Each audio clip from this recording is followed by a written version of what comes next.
ये मंगल ग्रह की खोज लाल है, ये हमारे पूर्वजों ने लाखों वर्ष पहले बताया था। लेकिन विज्ञान कब जाना? 200 साल पहले।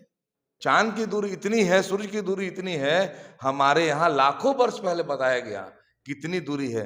वैज्ञानिक अभी शोध कर रहे हैं सनातन पे। ये सनातन का बल है। जब हम वृक्ष की पूजा करते थे, तुलसी की पूजा करते थे, पीपल की पूजा करते थे, तो विदेशी लोग कहते थे कि भारत के लोग गंवार है, ये वृक्ष की पूजा कर डीएनए में है अपमानित करना। वो केवल थकी हारी का मतलब अपमान करने का मतलब है। देखिए, एक भोजपुरी में कहावत है जी। कि बानर का जाने आदि के सवाल।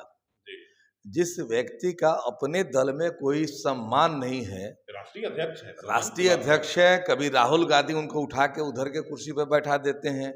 इसी दल के मनमोहन सिंह जब प्रधानमंत्री थे तो सोनिया गांधी उठा के उनको उधर बैठा देती है। कांग्रेस के राष्ट्रीय अध्यक्ष मल्लिकार्जुन खड़गे कहते हैं कि कुंभ नहाने से देश की गरीबी नहीं मिटेगी, कुंभ नहाने से नरेंद्र मोदी और अमित शाह को स्वर्ग नहीं मिलेगा, मोक्ष की प्राप्ति नहीं होगी।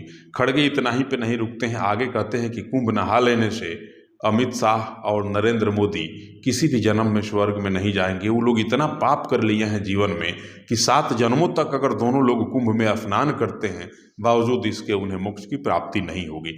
इस पे चर्चा करने के लिए सिवान के भारतीय जनता पार्टी के वरिष्ठ नेता, मेरे पुराने साथी भाई देवेंद्र गुप्ता जी जुड़े हुए हैं। बहुत स्वागत है आपका। बहुत बहुत धन्यवाद। कुंभ में गए कि नहीं स्नान करने? कुंभ चूंकि भीड़ अभी काफी है, इधर मैं व्यक्तिगत कार्यों से दिल्ली गया था। हम लोग 10 के बाद जाने वाले हैं, सब परिवार। कहाँ करने जाइएगा? पैसा खर्च होगा। कुंभ में नहाने से न तो देश की गरीबी मिटेगी, न मोक्ष की प्राप्ति होगी। पैसा खर्च करके कहाँ अनावश्यक आप जा रहे हैं? कांग्रेस के नेता खड़गे जी कह रहे हैं कि उससे कोई लाभ नहीं है, सोनिया राहुल भी कह रहे हैं कि उससे कोई लाभ नहीं है, पैसा जुटो के नाहक में जाएगा। मोदी और अमित शाह नहा करके क्या कर लेंगे? देखिए, एक भोजपुरी में कहावत है जी कि बानर का जाने आदि के सवाल।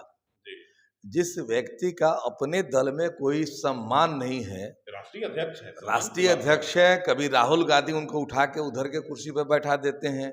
इसी दल के मनमोहन सिंह जब प्रधानमंत्री थे तो सोनिया गांधी उठा के उनको उधर बैठा देती है। जिस दल में कोई संस्कार नाम का चीज नहीं है, उस अध्यक्ष के बारे में बात करना बेमानी है। और जहां तक रही बात मोक्ष प्राप्ति की, तो या तो वो पहले मान ले कि मोक्ष होता है या नहीं, स्वर्ग होता है या नहीं।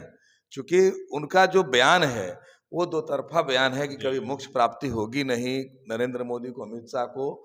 दूसरे तरफ ये कहते हैं कि ढकोसला है। या तो ढकोसला है तो ढकोसला माने, यानी तो मोक्ष माने।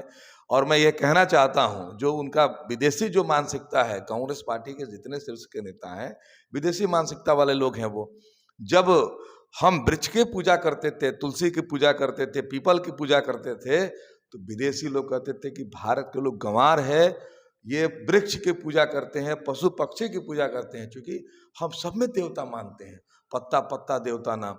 और ये वैज्ञानिक शोध में पता चला कि भाई वृक्ष को संरक्षित करने का भारतीय जो हमारे संत महात्मा थे, वो वैज्ञानिक थे, उन्होंने समझ लिया था कि भाई पीपल से ऑक्सीजन मिलता है, इसलिए इसको संरक्षित करो। तुलसी औषधि है, इसलिए इसको पूजा करो, यानी संरक्षित करो। अगर ये आदमी जान लेता कि ये कोई काम का नहीं है, तो सारे वृक्ष काटे जाते। और हम वृक्ष के बिना दुनिया की कल्पना नहीं कर सकते। मैं ये कहना चाहूँगा विनम्रता से कि मंगल ग्रह की खोज लाल है, ये हमारे पूर्वजों ने लाखों वर्ष पहले बताया था। लेकिन विज्ञान कब जाना? 200 साल पहले।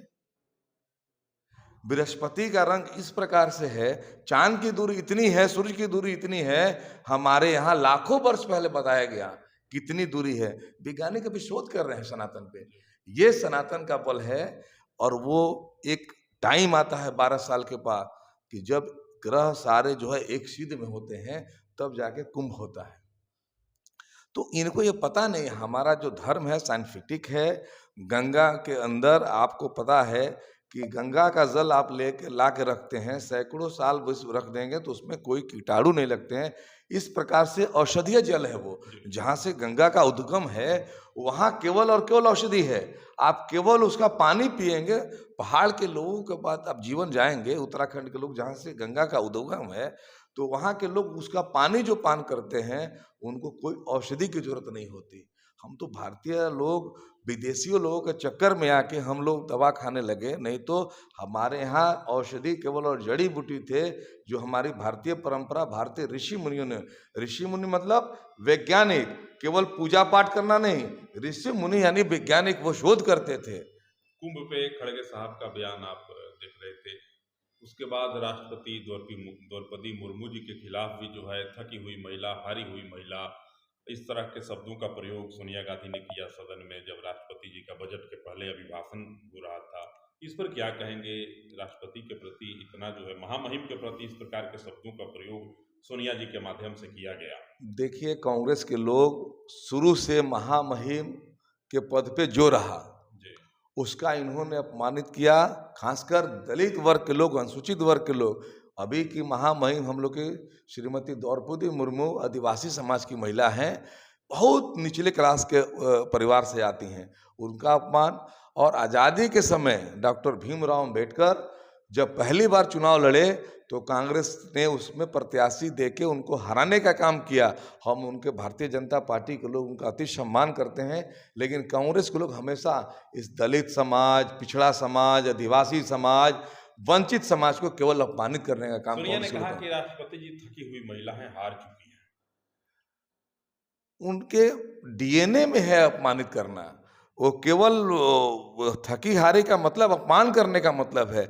ऊर्जा से लबरेज हमारी महामहिम राष्ट्रपति कहीं जाती हैं, आप देखे होंगे काशी विश्वनाथ मंदिर गई थी, कितना शानदार तरीके से उन्होंने पूजन पाठन, और उनका जो भाषण है इतने लंबे समय से खड़ा होकर उन्होंने भाषण दिया, और उसको ये अपमानित करने वाला भाषा कि थकी हुई महिला है, केवल और केवल उनकी मंशा अपमानित करने की।